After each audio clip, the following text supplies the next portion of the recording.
Yes, tunaendelea na matangazo yetu, na kama ambavyo tumekuambia hapo awali, moja kati ya vitu ambavyo vimekuwa vikizungumzwa na vimekuwa vikizalisha fursa kubwa ni masuala ya uchumi wa bluu, na tutaangazia hilo kipekee kwa sababu hivi karibuni linatarajiwa kufanyika kongamano kubwa la uchumi wa bluu ambalo litashirikisha wadau mbalimbali wa kisekta katika eneo hilo, na likiratibiwa hasa pamoja na wadau wengine chuo cha bahari cha DMI, ambapo hapa tumemwalika mkuu wa chuo hicho Profesa Tumaini Gurumo kwa ajili ya kuzungumza zaidi kuhusu fursa kwenye uchumi wa bluu, lakini pia kuelekea kongamano hilo. Prof, karibu sana na habari za DMI.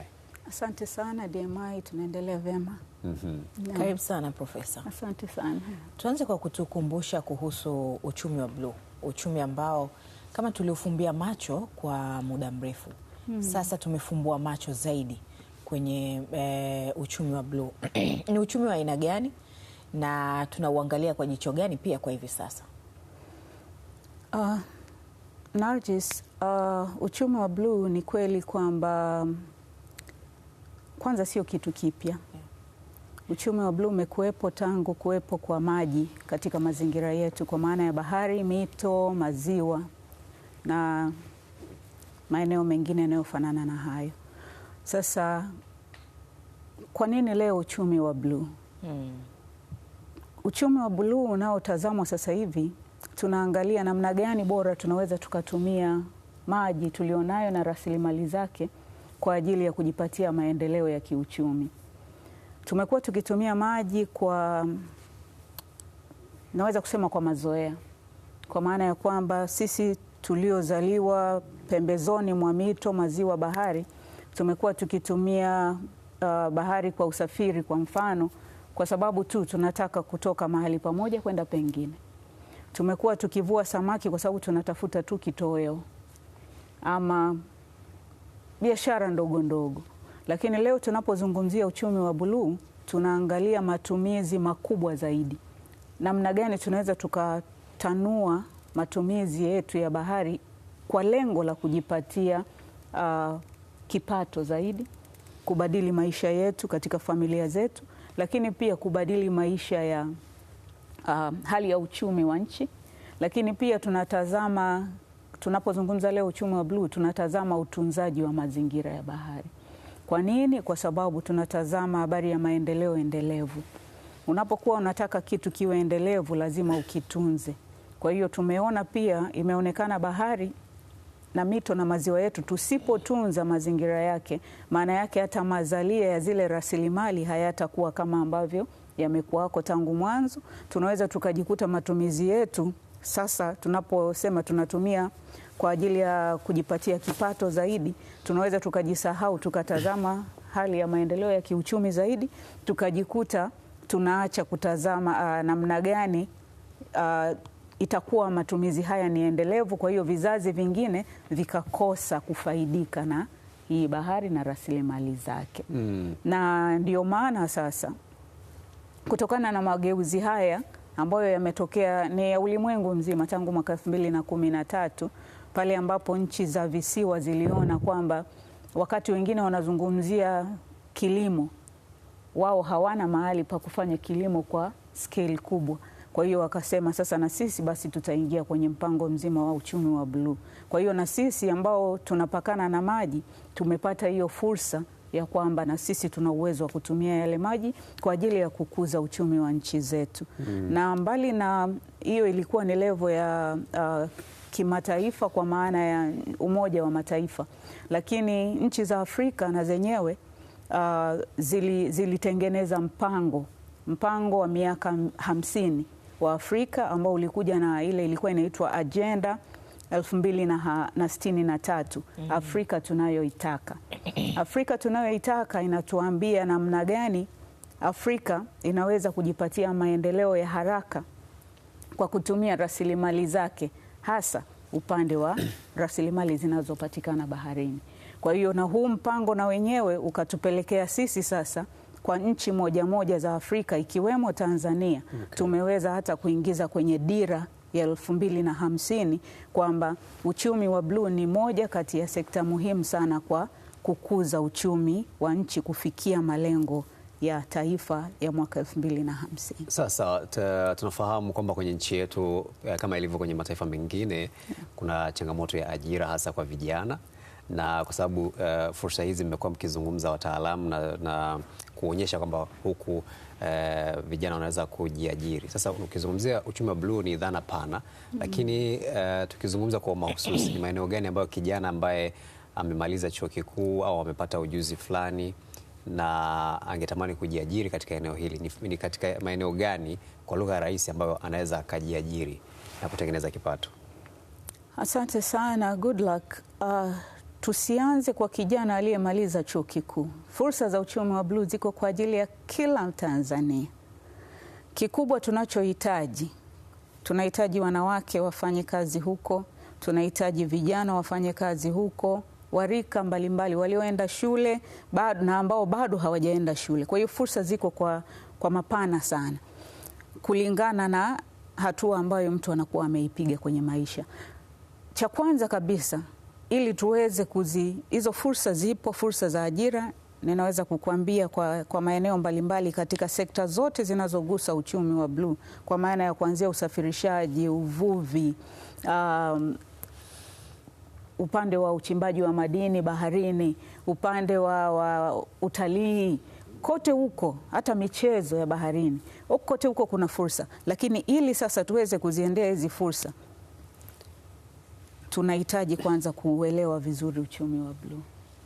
Kwa hiyo kupata elimu, wewe uwe umemaliza chuo kikuu, uwe hujaanza darasa la kwanza, tafuta kufahamu kuhusu uchumi wa bluu. Ukifahamu kuhusu uchumi wa bluu, hizi fursa zote zitaonekana. Lakini hatua ya pili tunayofanya ama tunayopaswa kuifanya ni kutoa, tunasema kuwapa watu ujuzi. Kwa hiyo vipo vyuo ambavyo vinatoa elimu na ujuzi wa masuala haya yanayohusu bahari na fursa zake na namna ya kuziendea, ikiwemo hiki chuo chetu, chuo cha bahari Dar es Salaam. Ujuzi kwa mfano, ujuzi gani na ambao unamtoa moja kwa moja kijana kutoka darasani akaenda kufanya kazi? Nikianza na ubaharia. Ubaharia kwa maana ya wafanyaji kazi katika meli. Okay. Hawa tunawapa mafunzo. Anaweza kawa ni kijana aliyemaliza kidato cha 4 kwa taratibu za sasa, lakini huko nyuma ilikuwa hata akitoka darasa la 7 ana uwezo wa kuingia darasani, akafundishwa hata bila hata kama hajui kusoma na kuandika. Kutokana na mabadiliko ya teknolojia na nini, ndio maana leo tunasema angalau awe amefika kidato cha 4.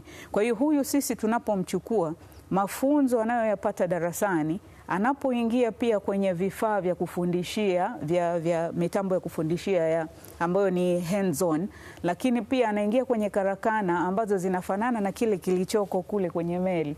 Akitoka pale, hawa vijana huwa wanapata kazi moja kwa moja baharini, wanapata kazi moja kwa moja kwenye meli. Kwa hiyo hilo ni eneo mojawapo.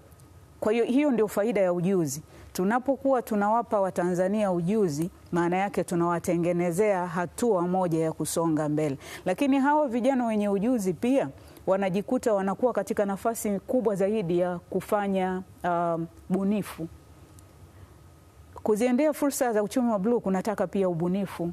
Tuwe na vijana ambao ni wabunifu. Wakishafahamu kwamba hii ni bahari, ina resources hizi ama rasilimali hizi, nini tunaweza tukafanya? Kwa hiyo lazima tupate vijana ambao pia wanafikra, wanafikiri, then tunaweza tukasogeza mbele maendeleo ya nchi yetu kwa kupitia huu uchumi wa bluu. Kwa hiyo fursa zipo fursa nyingi. Samaki huyu anavuliwa baharini. Kuna mtu anaweza akawa kazi yake yeye miaka yote anachukua tu samaki feri, anaenda kukaanga, anauza. Lakini siku nyingine kuna mtu atatazama hivi, hii kadhia ya kusafirisha huyu samaki akiwa mbichi kutokea feri kupeleka, kuna tabu njiani, hivi naweza kufanya nini? Akaanzisha usafiri maalum, badala ya watu kwenda kupambana kwenye magari ambako inawezekana wanaonekana kama wanachafua, wanaleta harufu na nini. Yeye akawa na usafirishaji maalum, magari ambayo yana barafu, akawa anabeba watu feri, anapeleka kwenye maeneo yao, ama anachukua samaki badala ya wamama kwenda kukimbizana kule na samaki akawapelekea kwenye maeneo yao. Ni eneo la ubunifu ambalo ni ajira katika sekta ya uchumi wa bluu pia. Kwa hiyo ubunifu unafanya kazi pia katika hilo. Uchumi wa bluu unamgusa vipi pia mwekezaji mkubwa? Maana wengi ambao tunawazungumzia ni hawa ambao wanakuwa ni wavuvi, mabaharia, ambao tunanunua samaki tunauza na aina hiyo, lakini vipi mwekezaji mkubwa anaweza pia kuguswa na uchumi wa bluu? Wawekezaji wakubwa wanaguswa na uchumi wa bluu katika maeneo mengi ama yote yanayogusa uchumi wa bluu. Niyataje mmoja, mawili au matatu. La kwanza kabisa, hapo kabla sijatoka kwenye meli, tunapozungumzia wavuvi, tunapozungumzia ajira kwenye meli, mwenye meli ni mwekezaji mkubwa. Ili uweze kununua meli lazima uwe na fedha ya kutosha kununua meli. Ili uweze kuendesha meli lazima uwe na fedha ya kutosha. Ili uwe na kampuni ya meli. Kwa hiyo huo ni uwekezaji, na ni uwekezaji ambao uko katika hatua kubwa. Lakini tunazungumzia samaki kama rasilimali ama mazao ya baharini kama rasilimali. Sisi tumezoea kuona wavuvi wadogo wadogo wanaenda na vyombo vyao hazizidi mita 24, kwa hiyo wanaishia kwenye maji madogo na wanachokipata pia ni kidogo. Uwekezaji unahitajika mkubwa katika kupata meli kubwa zaidi ambazo zitaenda kufanya kazi katika maji makubwa zaidi kwa maana ya high seas na kuleta samaki wakubwa zaidi. Sasa hivi duniani meli zinapotoka za uvuvi zinakwenda kuvua, samaki yanachakatwa kule kule. Kuna viwanda ndani ya meli. Okay. Kwa hiyo meli inapokuja inarudi kwenye bandari kushusha samaki, inashusha samaki wako packed already. Kwa hiyo huo sio uwekezaji mdogo unaohitajika hapo. Kwa hiyo hayo ni maeneo, baadhi ya maeneo ambayo tunaona, lakini kuna sasa hivi kuna madawa na vipodozi vinavyotengenezwa kutokea kwenye mimea na rasilimali mbalimbali zinazopatikana baharini. Viwanda vya madawa vinahitaji uwekezaji. Kwa hiyo rasilimali za baharini kwa hakika zinachochea maendeleo ya viwanda na biashara. Okay. Tunazo kama taasisi ya kitaaluma, ni kwa kiasi gani mmewawezesha Watanzania mpaka sasa hivi kuziona na kuzitumia fursa ambazo zipo kwenye uchumi wa bluu? Asante. Kama taasisi, kwanza kabisa kwa jukumu letu ambalo tumepewa kwa sheria, tunatoa elimu na mafunzo ya bahari. Elimu na mafunzo ya bahari maana yake moja kwa moja imeunganika na uchumi wa bluu. Ndio maana nikasema kabla hatuja utaja uchumi wa bluu kwa jina la uchumi wa bluu, tumekuwa tukifanya hizi shughuli. Kwa hiyo elimu na mafunzo tunatoa kwa mabaharia hawa, lakini tunatoa elimu na mafunzo kwa ajili ya watu ambao wanachora michoro ya meli, wanakarabati meli, wanakagua meli. Hizo zote ni kuchochea katika ama kutia rasilimali watu yenye weledi katika kukuza sekta ya uchumi wa bluu. Kwa hiyo hilo ni eneo moja tunalolifanya, kutoa elimu na mafunzo. Lakini tunafanya tafiti pia. Na katika kufanya tafiti tumeingia katika pia ili tuweze kushare na wengine zile tafiti zetu zikaweza kuleta matunda. Tumekuwa na kongamano la uchumi wa bluu kwa muda wa miaka 5 sasa, kuanzia 2021-22, hili mwaka huu tutakalolifanya litakuwa ni la 5. Lengo kubwa la kongamano hili, tunapeleka elimu. Bado ni sehemu ya utoaji wetu sisi elimu. Kwa hiyo tuliona kwamba Watanzania wengi hawana elimu ya uchumi wa bluu. Kwa hiyo hili kongamano tunapata kualika wadau kutoka katika sekta za uchumi wa bluu na nje ya sekta za uchumi wa bluu, lakini pia kunakuwa na wawekezaji, kunakuwa na wanazuoni, wote hawa wanakuwa wanajadiliana kuzielewa vizuri zaidi fursa za uchumi wa bluu, lakini nini kifanyike ili kupeleka mbele habari nzima ya maendeleo ya taifa kwa kupitia uchumi wa bluu. Okay. Sasa ukijaribu kuangalia shughuli zinazofanyika kwenye bahari, zinakabiliwa na changamoto kadhaa. Moja kati ya changamoto ni kutokuwa na teknolojia za kisasa. Kwa kwa mfano kwenye masuala ya uvuvi, vifaa vinakuwa duni kama ulivyoona kwenye picha ambayo ametuwekea pale. Unaona hata wavuvi wetu wengi wanafanya ule uvuvi wa yani ni kama mtu anaenda kwenye mapambano. Chombo chenyewe hali yake sio nzuri, vitu anavyotumia kwenye shughuli zake ni duni. Ni wachache sana. Kwa mfano ukienda Zanzibar, mikoa mingine ya pwani, ni wachache sana utakuta ana boti labda ya kisasa ambayo inatumia engine ambayo haimchoshi kupiga makasia na vitu kama hivyo. Sasa ni wazi kwamba hili eneo linahitaji pia uwekezaji mkubwa. Kama taasisi mnafanya nini pia kuishawishi serikali na wadau wengine kufanya uwekezaji katika eneo hili? Kuwa na rasilimali watu wanaofanya kazi katika eneo ni jambo moja, lakini pia kuna teknolojia zinahitajika na vifaa vya kisasa zaidi. Uko sahihi, good luck. Maendeleo ya teknolojia hayakwepeki. Hatuwezi kuendelea leo tunasema tunaangalia uchumi wa bluu, hatuwezi kuendelea kuishi katika maisha ya kuwa na vyombo vya kupiga makasia alafu tukatarajia kuwa na mapato makubwa, tukapata samaki wengi. Kwa hiyo kikubwa ambacho kinafanyika kama ambavyo umegusia, kwa hakika tunahitaji uwekezaji wa kimkakati ili kukuza uchumi wa bluu. Uwekezaji huu wa kimkakati kwanza tunaanzia kwenye taasisi hizi za elimu.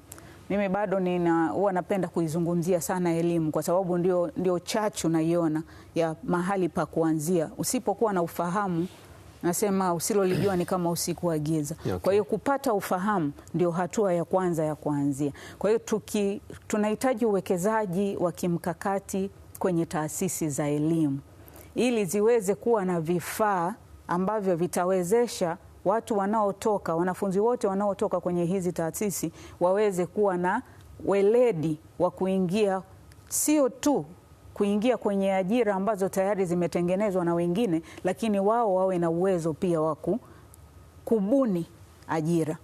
Na huu uwekezaji unahitajika sana. Kuna hizi incubation tunaita centers, lakini pia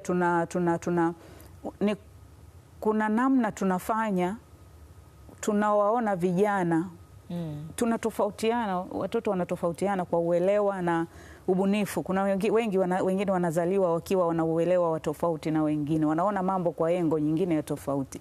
Kwa hiyo hawa tunapowaona sisi kama walimu huwa tunawatenga, kwa maana ya kwamba tunawapa nafasi ya kuona namna gani wanaweza kukua katika hayo maeneo yao. Kwa hiyo ili kufanya hivyo lazima uwe umejipanga, kwa maana ya kwamba kuwe kuna uwekezaji unaowezesha hata hizo bunifu zao ziweze kukuzwa kufikia level ya kutumika kitaifa pia. Kwa hiyo bunifu nyingi tunajikuta kwamba zinakuwa zimeishia katika level ya chini kwa sababu tunakosa namna ya kuwawezesha uwekezaji hasa wa kifedha, vifaa. Tukiukosa huo, wanaishia kwenye level mahali fulani pa chini. Lakini kama tutapata uwezeshaji wa kutosha, maana yake vijana wetu wanaweza wakatoka level moja wakaenda level nyingine, tukapata masuluhisho ya kitaifa kupitia vijana hawa kutoka katika vyuo vyetu. Lakini pia tumeendelea kufanya tafiti. Kwenye hizi tafiti tunaona changamoto iliyopo kwenye sekta, lakini tunatafuta namna gani ya kuweza kutatua hizi changamoto kwa namna ya kuandikia. Na tukishafanya hivyo basi huwa tunashare kwa maana ya kwamba tunapeleka jukumu jingine ambalo kwa mfano DMI tunalo ni kushauri serikali na taasisi binafsi kwenye masuala ya bahari. Kwa hiyo huwa tunapelekea wale ambao wanahusika ili kuona namna gani inaweza ikasaidia. Na imekuwa ikizaa matunda kwa sababu tunaona hata Tanzania miaka 5 iliyopita hatukuwa na sera ya uchumi wa bluu. Lakini leo tuna sera ya uchumi wa bluu. Na Profesa, pia mna mpango wa kuunganisha sera na tafiti ambazo mnazifanya kwa ajili ya kuweka manufaa makubwa kabisa katika uchumi wa bluu. Sahihi. Hasa kupitia kongamano ambalo mmeliandaa na mnatarajia kulifanya siku kadhaa zijazo. Mipango zaidi ikoje kuhusu hilo? Kikubwa inaanzia kwenye hatua ya kufanya tafiti. Kwa nini unafanya utafiti? Unafanya utafiti kwa sababu unatafuta kubaini aidha ni fursa au namna ya kutafuta jambo ambalo unaliona kama halijaeleweka au halijakaa sawa. Kwa hiyo kwa hizi tafiti sisi tunazozifanya tunakuwa tumetazama hivi nini kinaendelea katika hizi sekta za uchumi wa bluu. Tunapata jambo au mambo kadhaa, tunaingia field, tunatafuta taarifa, mwisho tunaweza kutoa recommendation kwamba hivi nini hasa kifanyike. Sasa tunapokuwa tumefikia kutoa hilo suluhisho, tunasema hebu tukae pamoja, mawazo ya mtu mmoja sio ya wengi. Je, hili jambo kweli linaweza kuleta manufaa? Wale ambao wako kwenye hilo eneo wanalifanyia kazi, wanaliona kwa mtazamo ambao sisi tunauona. Kwa hiyo kwa namna hiyo sasa unakutana na watunga sera katika hili kongamano. Kwa hiyo tumealika watunga sera ili tunapoleta tafiti zetu, tunapozitambulisha, wao waweze kuona ni kweli kwamba kuna ombwe tunaloliona sisi na wao wanaliona, ama ni kweli hii inaweza ikawa solution, au tukapata pia kupata kitu kipya na wao wakaingiza katika hiyo discussion, tukaweza kufanya kitu kikawa bora zaidi. Yeah. Yes. Sasa Profesa, ni wazi kwamba kama alivyosema mwenzangu tunahitaji pia mchango wa kitaaluma zaidi katika kuboresha, lakini changamoto iliyopo ni kwamba mara nyingi kunakuwa na ule wasiwasi kwenye public kwamba tafiti zinazofanyika ama maoni ambayo wataalamu wanayatoa huwa yanabaki tu kwenye makabati na hayabebwi kwa uzito ule. Ile investment ambayo wasomi wanaitumia kufanya tafiti, kuja na ugunduzi mbalimbali, kuna wasiwasi kwamba serikali inaweza vipi kuyachukua kama yalivyo, ama kuyachukua na kuyafanyia kazi kwa ukubwa. Sasa wakati mnakutana na wadau ikiwemo serikali kwenye hiyo kongamano, mnashawishi vipi ama mnabadilisha vipi hiyo narrative kwamba sasa mapendekezo ya wasomi, tafiti za wasomi zinaweza zikatumika kuinua sekta hii? Asante. Hilo jambo lina pande mbili. Anayefanya utafiti ana lengo la kutatua changamoto. Okay. Lakini ule utafiti unapofanyika, je, eneo ambalo nimelifanyia utafiti mwenyewe anaona kwamba kweli kuna tatizo? Au yeye anaona yuko sawa? Kwa hiyo kuna upande wa kwanza, okay, wa sisi tunaofanya utafiti tunazipelekaje kwa wale ambao tumefanyia utafiti maeneo yao ya kazi. Kwa hiyo kitu kimojawapo ambacho tumekifanya ndio hiki sasa. Tunasema kupitia kongamano ama makongamano, tunaitana wafanya tafiti, wasomi, wanazuoni, wanaofaidika na hizo huduma, pamoja na watoa huduma wenyewe na watunga sera, ili kwa pamoja sasa tukubaliane kwamba kweli hapa kuna tatizo, na kama kuna tatizo kweli hili linaweza ikawa suluhisho ama sio suluhisho. Hiyo ni moja. Lakini upande mwingine tumeona naweza kujifunza katika maeneo mbalimbali. Kuna taasisi za hapa nchini, lakini wenzetu wa nje ya nchi pia, kwamba wewe good luck katika huduma zako unazozifanya za uchumi wa bluu, unabaini kwamba kuna eneo ninatamani kutoka lakini linanishinda, nifanyeje? Uhusiano ama ushirikiano wa karibu baina ya wadau wa uchumi wa bluu na taasisi zinazotoa elimu, mafunzo na kufanya tafiti za uchumi wa bluu lazima uwe karibu sasa. Lazima tuungane pamoja, lazima tufanye kazi kwa karibu, kwamba wewe ambaye tayari unafaidika na uchumi wa bluu uwe tayari basi kuingiza fedha ili tafiti zifanyike kwa mapana yake zaidi, ili kutafuta solution ya changamoto zilizo. Na tunakutana lini na wapi katika kongamano hili? Kwa kumalizia. Asante sana. Kongamano letu la uchumi wa bluu ni kongamano la 5 la kimataifa mwaka huu la uchumi wa bluu, litakalofanyika kuanzia tarehe 7 mpaka tarehe 9 jijini Dar es Salaam katika ukumbi wa mikutano wa kimataifa ama kituo cha kimataifa cha mikutano cha Julius Nyerere hapa Dar es Salaam. Na tunatarajia ama tumealika wadau kutoka ndani na nje ya nchi. Kuna nchi kadhaa za Afrika tutakwenda kuwa nazo, lakini kuna nchi pia zilizo nje ya Afrika tutakuwa nazo. Tumealika wanenaji ama watoa mada ambao ni wa kimataifa waliobobea katika maeneo yao ya masuala ya uchumi wa bluu. tutakuwa nao, taasisi mbalimbali za kimataifa pia zitakuwepo. Kwa hiyo mimi ni wasihi sana Watanzania wasitoke watu kutoka nje ya nchi wanakuja kushare na sisi kuhusu uchumi wa bluu, alafu sisi tukabaki nyuma. Karibuni sana, mjisajili, mshiriki ili tujadili pamoja maendeleo ya Tanzania na Afrika kwa ujumla. Asante sana Prof, na kwa sababu wanenaji watakuwepo, sisi wengine tutakuwa nyumbani tukinena kwa lugha ili kongamano lifanikiwe. Tunakushukuru sana Profesa. Shukrani sana Prof. Asante sana. Yes, ni Profesa Tumaini Guruma ambaye yeye ni mkuu wa chuo cha bahari DMI, lakini hasa zaidi akitujuza kuhusu kongamano kubwa la uchumi wa bluu ambalo taasisi hiyo kwa kushirikiana na wadau wengine inaratibu, ambalo litafanyika hivi karibuni.